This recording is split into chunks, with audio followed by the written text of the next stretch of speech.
하박국 1장입니다.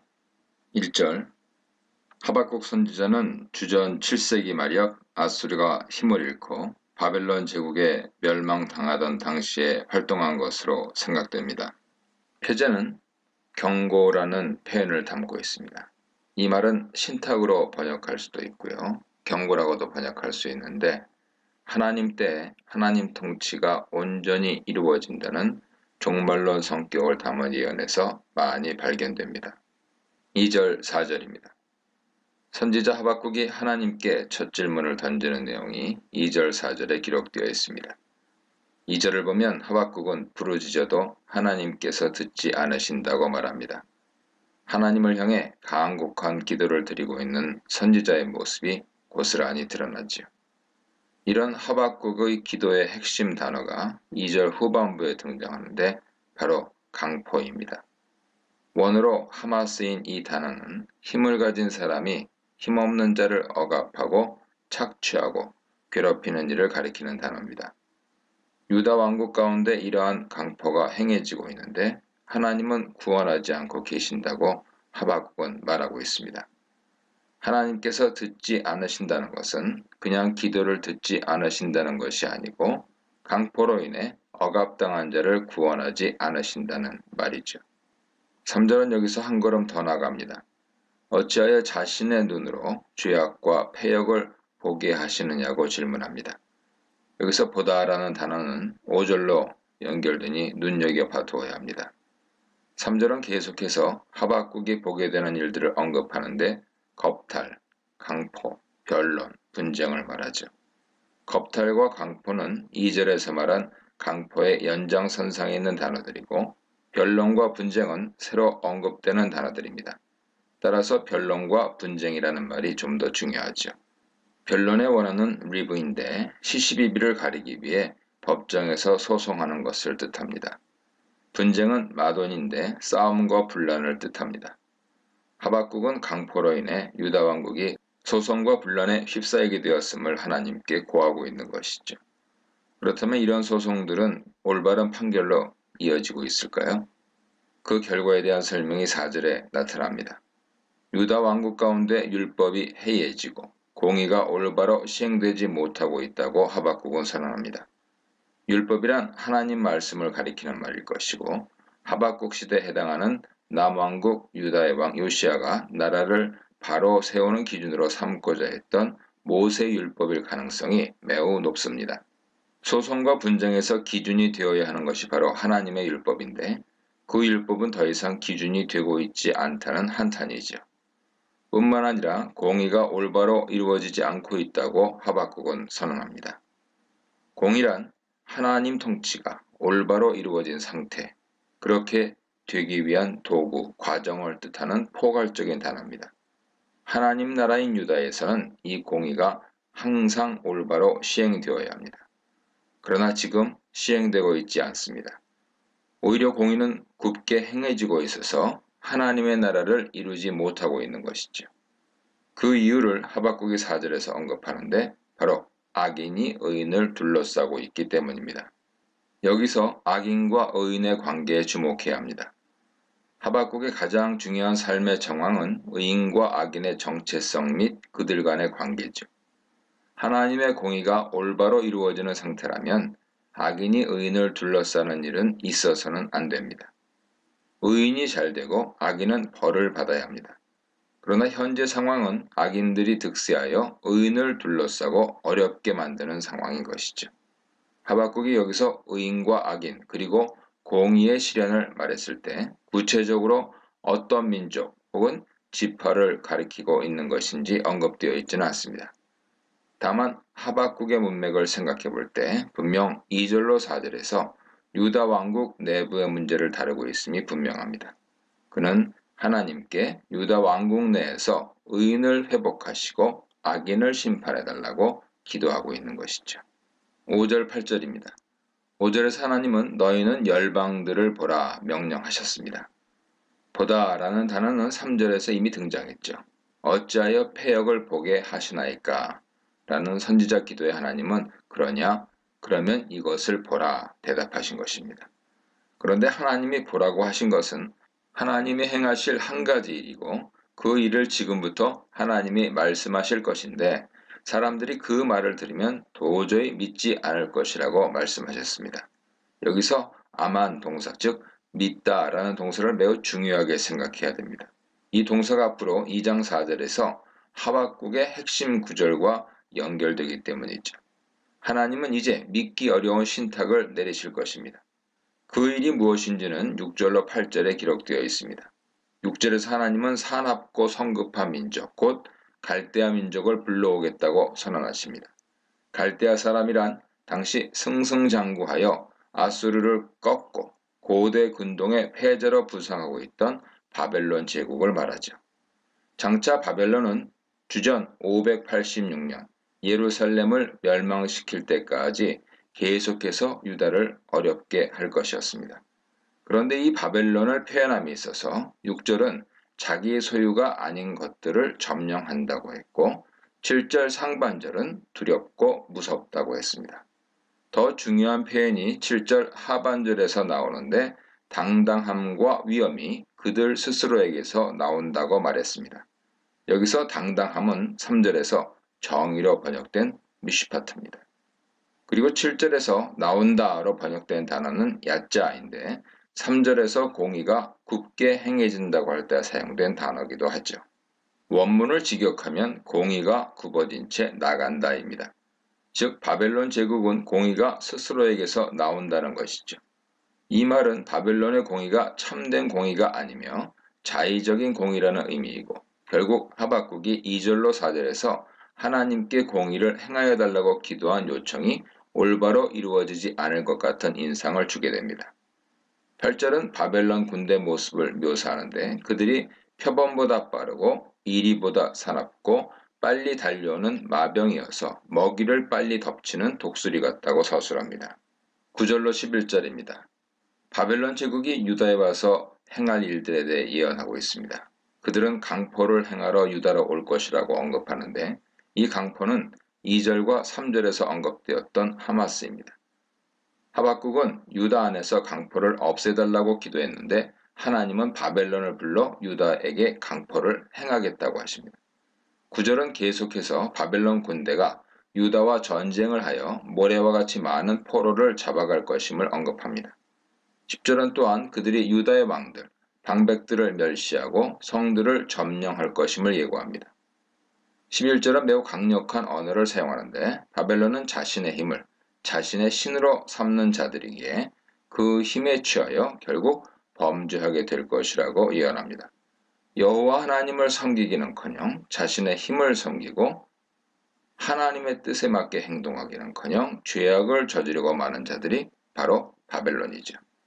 결론적으로 5절로 11절에서 하나님이 말씀하시는 바벨론은 전혀 의로워 보이지 않습니다. 잘못된 공의를 행하고 강포를 행하고 하나님을 섬기지 않고 죄악을 행하는 자들이죠. 5절 11절에서 사용된 어휘들은 마치 바벨론이 유다를 치러올 자격이 없음을 의도적으로 강조하고 있는 듯합니다. 그렇다면 하나님은 왜 하필 이런 바벨론을 불러올려 유다를 심판하시려는 것일까요? 그 부분에 대해서 하박국은 질문하지 않을 수 없습니다. 의로움은 무엇이고 악함은 무엇인지, 하나님 계획은 무엇인지 5절에서 하나님께서 말씀하신 것처럼 도대체 믿을 수가 없는 것이죠. 이렇게 하나님과 하박국의 첫 번째 대화에 나타난 의로움, 악함, 하나님의 의, 믿음의 문제가 하박국서를 이끌어가는 중요한 주제가 되고 두 번째 대화 및 마지막 하박국의 노래에서 하나님에 대한 더 깊은 신앙으로 가는 길을 보여줄 것입니다. 이 문단에서는 의로우신 하나님, 불의에 침묵하시는 하나님, 근시안의 선지자, 놀라우신 하나님, 불의한 유다, 불의한 심판 집행자 바벨론에 대해 묵상해 보시기 바랍니다. 12절입니다. 주는 만세전부터 계시지 아니하시니까? 라는 질문은 수사 질문인데요. 수사 질문이란 긍정과 부정을 뒤바꾸고 의문과 평서를 뒤바꿔서 문장 의미를 강조하는 기법이죠. 즉, 주는 만세전부터 계시니이다 하는 의미를 강조한 것입니다. 하나님은 영원전부터 계시다는 사실을 말하기 위함이죠. 그렇다면 하박국은 왜 이러한 하나님의 영원하심을 강조하려는 것일까요? 12절 중반부에 우리가 사망에 이르지 아니하리이다 하는 구절을 함께 생각하면 그 이유를 알 수 있습니다. 서기관의 정정으로 불리는 본문은 원래는 주여 당신은 사망에 이르지 아니하십니다 라고 하는 본문인 것으로 추측되죠. 이 말은 하나님께서 죽음에 이르실 수 있다는 가능성을 포함한 표현이 아닙니다. 문장 그대로 하나님은 죽지 않으신다는 말이죠. 하나님은 만세전부터 계시며 그분의 존재는 끝나지 않습니다. 즉, 시간이라는 개념이 하나님 존재를 정의 내리거나 제한할 수 없다는 것이죠. 12절은 하나님이 하신 일을 다음과 같이 표현합니다. 심판하시기 위해 그들을 두셨고 경계하시기 위해 그들을 세우셨나이다. 여기서 그들은 5절로 11절에서 언급된 바벨론 제국을 말합니다. 하나님께서 바벨론 제국을 세우신 이유를 심판과 경계로 해석하는 것이죠. 여기서 우리는 심판으로 번역된 원어가 바로 미시파트인 것을 주목해 보아야 합니다. 이 미시파트는 하나님의 통치가 이 땅에서 구현된 상태 혹은 그렇게 되게 하기 위한 도구미 기준을 뜻합니다. 4절에서 정의로 번역되었고 7절에서 당당함으로 번역되었죠. 하박국은 하나님의 미시파트가 이루어지게 해달라고 기도했는데 잘못된 미시파트 기준을 가진 바벨론이 유다 땅에 오게 된 것이죠. 이에 대해서 12절에서 하박국은 하나님께서 바벨론을 사용하시는 기준은 바로 이 미시파트여야 한다고 말하고 있습니다. 하나님의 공의의 기준에 합당하다고 판단되는 범주 안에서만 바벨론을 사용할 수 있음을 말하고 있는 것입니다. 12절 하반절에 나오는 경계하다의 원어인 야카후는 꾸짖다, 책망하다 라는 의미인데 미시파트와 비슷하게 바벨론을 사용하려 하시는 하나님의 행동의 범주를 제한하기 위해 사용되었습니다. 하박국은 바벨론을 사용하시는 하나님 계획은 세상을 꾸짖고 책망하시는 범주, 즉 하나님께서 바른 기준으로 세상을 지도하시는 그러한 범주 안에서만 가능하다고 말하고 있는 것이죠. 하나님은 영원하신 분이기에 그래서 변치 않는 분이시기에 하나님의 미시파트는 올바로 실행되어야 한다는 의미입니다. 그런데 7절에 의하면 그들의 미시파트는 자신 스스로가 기준이 되는 것이기에 잘못된 것이죠. 따라서 하나님께서 바벨론을 데려와 이스라엘의 미시파트를 세우신다는 것은 도저히 받아들일 수 없는 계획이라는 것입니다. 13절입니다. 하박국은 이어서 하나님의 정결하심에 기초하여 하나님께 계속 질문을 던집니다. 하나님의 눈이 정결하시기 때문에 바벨론을 도구로 사용하셔서는 안 된다는 논리죠. 먼저 하박국은 하나님의 눈에 대해 말합니다. 상반절을 직역해보면 하나님의 눈은 악을 바라보기에는 너무나도 정결하시다가 됩니다. 하나님의 눈은 악과는 접촉하실 수도 악을 바라보실 수도 없다는 개념이죠. 폐역을 참아보지 못하신다라고 번역된 부분에서 참아 못하신다 부분에 원하는 약할 부정어법인데 할 능력이 없다는 뜻입니다. 즉 하나님은 패역함을 볼 능력이 없으시다는 것으로 하나님께서 패역과 함께 하실 수 없음을 강조하고 있는 시적 표현입니다. 하박국은 이런 두 가지 표현을 통해서 하나님은 악, 패역과는 공존할 수조차 없음을 강력하게 부각시킵니다. 그런데 하박국은 연이어 하나님께서 그러한 악하고 거짓된 자들을 방관하고 계신다고 선언합니다. 특별히 악인이 의인을 집어삼켜도 하나님께서 잠잠하시다라고 말합니다. 아무런 일도 행하지 않으시고 침묵하신다는 것으로 정결하신 눈을 가지신 하나님으로서는 하실 수 없는 일이라는 주장이죠. 14, 17절입니다. 이제 하박국은 바벨론 행위가 얼마나 악한지 묘사합니다. 기본적인 이미지는 바벨론을 낚시하는 악한 업으로 묘사하는 것입니다. 14절은 하나님께서 사람을 바다의 고기처럼 다스리는 자 없는 벌레처럼 만드셨다고 말합니다. 모든 책임이 하나님께 있다는 논법이죠. 사람이 바다의 물고기 그리고 다스리는 자 없이 기어다니는 것이 되었다는 것은 창세기 1장 문화명령을 뒤집어 놓는 개념입니다. 창세기 1장 26절 28절에서 하나님께서는 사람으로 하여금 바다의 물고기와 땅에 기는 것을 다스리게 하셨는데 하박국은 이제 하나님께서 사람을 바다의 물고기와 땅에 기는 것처럼 하셨다고 말하고 있죠. 그렇다면 이렇게 물고기나 기는 것과 같은 인생이 되었다는 것은 어떤 의미일까요? 15, 17절에서 바벨론 제국이 그런 물고기와 기는 것을 낚시한다고 설명합니다. 15절은 여러 종류의 낚시 도구를 언급하죠. 낚시, 그물, 투망으로 모으면서 기뻐한다는 것입니다. 16절은 바벨론이 이러한 자기 소득을 기뻐하면서 그물과 투망에게 제사를 드린다고 말합니다. 이런 결과를 주신 분은 분명 이스라엘의 하나님이신데 바벨론은 투망과 그물이 자신들에게 물고기를 주었다고 여겨 그것들에게 영광을 돌리고 감사한다는 것입니다. 그물과 투망으로 인해 살찌게 되었다고 생각한 것이죠.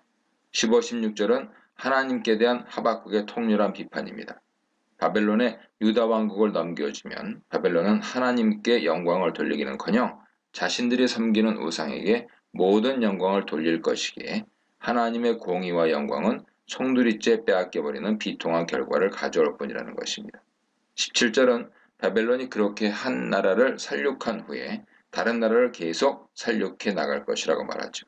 세상을 다스리는 하나님의 권세는 없어지고 온 땅들이 모두 바벨론의 손에 넘어갈 수 있으니 그런 일은 결코 합당하지 않다고 주장하는 것입니다.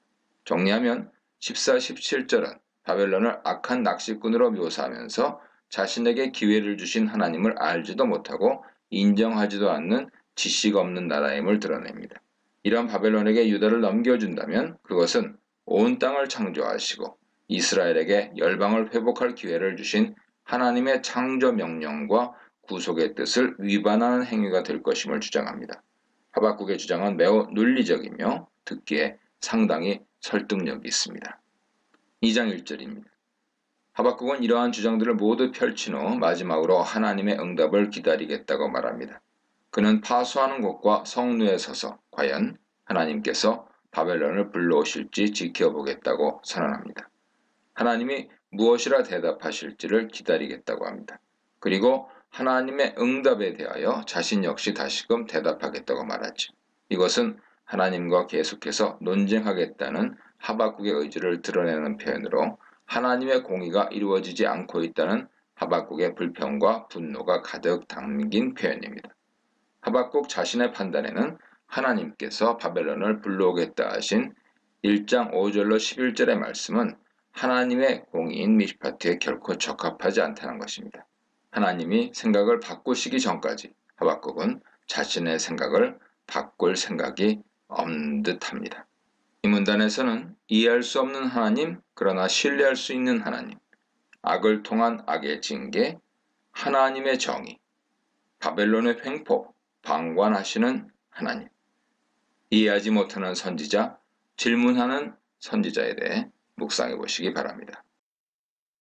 하박국.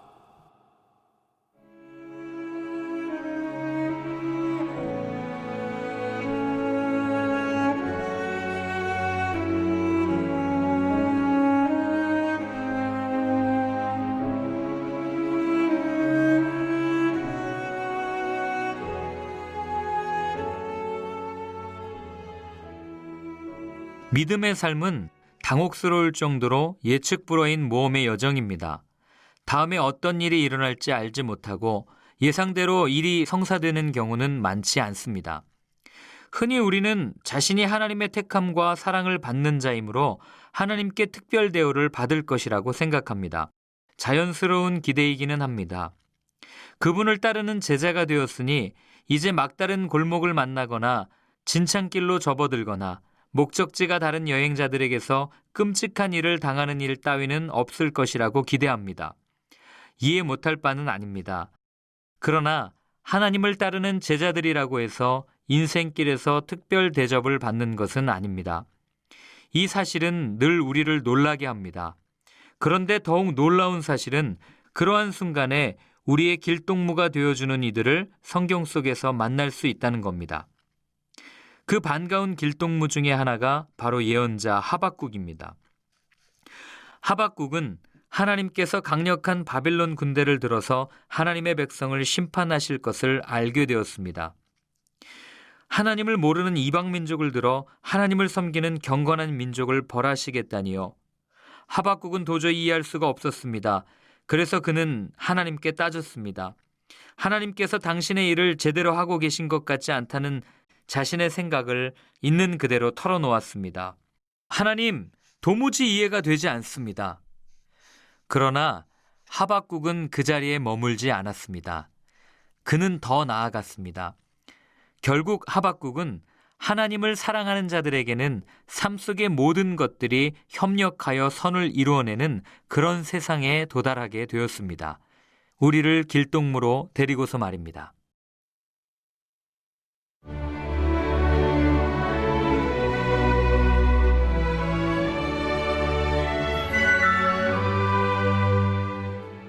(1장) 하나님께서 하박국에게 알려주신 문제다.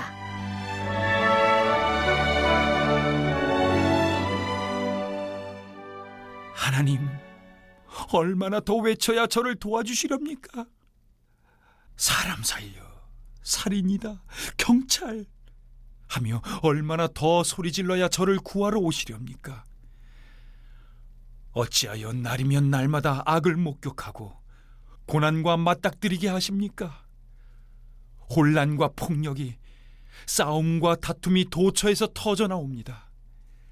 법과 질서는 땅에 떨어졌고 정의는 농담거리가 되었습니다. 악인이 의인을 맹모추게 하고 정의를 거꾸로 뒤집습니다.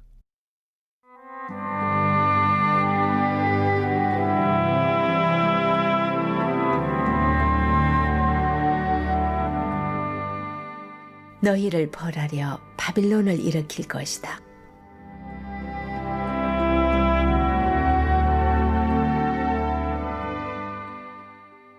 너희 주변의 사악한 민족들을 둘러보아라. 잘 살펴보아라. 충격받지 않도록 마음 단단히 먹어라. 너희가 믿기 어려워할 일이 이제 곧 일어날 것이다. 내가 너희를 벌하려 바빌론 사람들을 일으킬 것이다. 흉악하고 잔인한 바빌론 사람들, 천하를 정복하고 문민족들을 좌지우지하는 바빌론, 제 멋대로가 법인 그 무시무시하고 가공할 자들 말이다. 그들의 말은 바람처럼 빠르게 뛰고 피에 줄인 늑대처럼 달려든다. 벼랑간 튀어나와 질풍노도같이 습격해 온다. 그들은 썩은 고기 위를 빙빙 돌다 내려와 덮치는 독수리들 같다. 그들은 살인광이다. 살인에 미쳤다. 그들은 사람을 쥐잡듯 잡는다. 그들은 왕들에게 모욕을 주고 장군들을 놀림감으로 삼는다.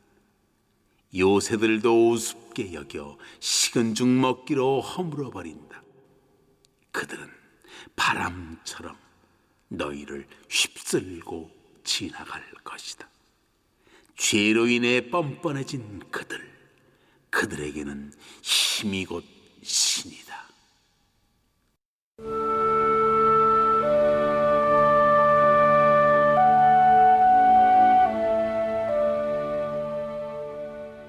어찌하여 침묵하고 계십니까?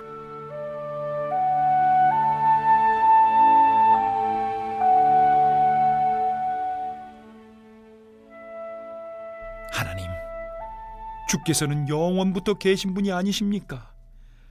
거룩하신 하나님, 우리가 이대로 죽는 것은 아니겠지요? 하나님, 정말 주의 심판을 수행할 도구로 바빌론 사람들을 택하셨습니까? 반석이신 하나님, 설마 그들에게 징계의 일을 맡기신 것은 아니겠지요? 아니, 진담이실 리가 없습니다. 주님은 악을 묵과하시는 분이 아니십니다. 그렇다면 무슨 일이라도 하셔야 하지 않습니까? 어찌하여 침묵하고 계십니까? 극악무도함이 판을 치고 악인들이 의인들을 집어삼키는데도 주님은 마냥 보고만 계십니다. 사람들을 그저 바닷속 물고기 떼 취급하고 계십니다. 방향도 모르고 목적지도 없이 그저 갈팡질팡 헤엄쳐 다니는 물고기들 말입니다. 그런데 악한 바빌론 사람이 와서 낚시질을 해댑니다.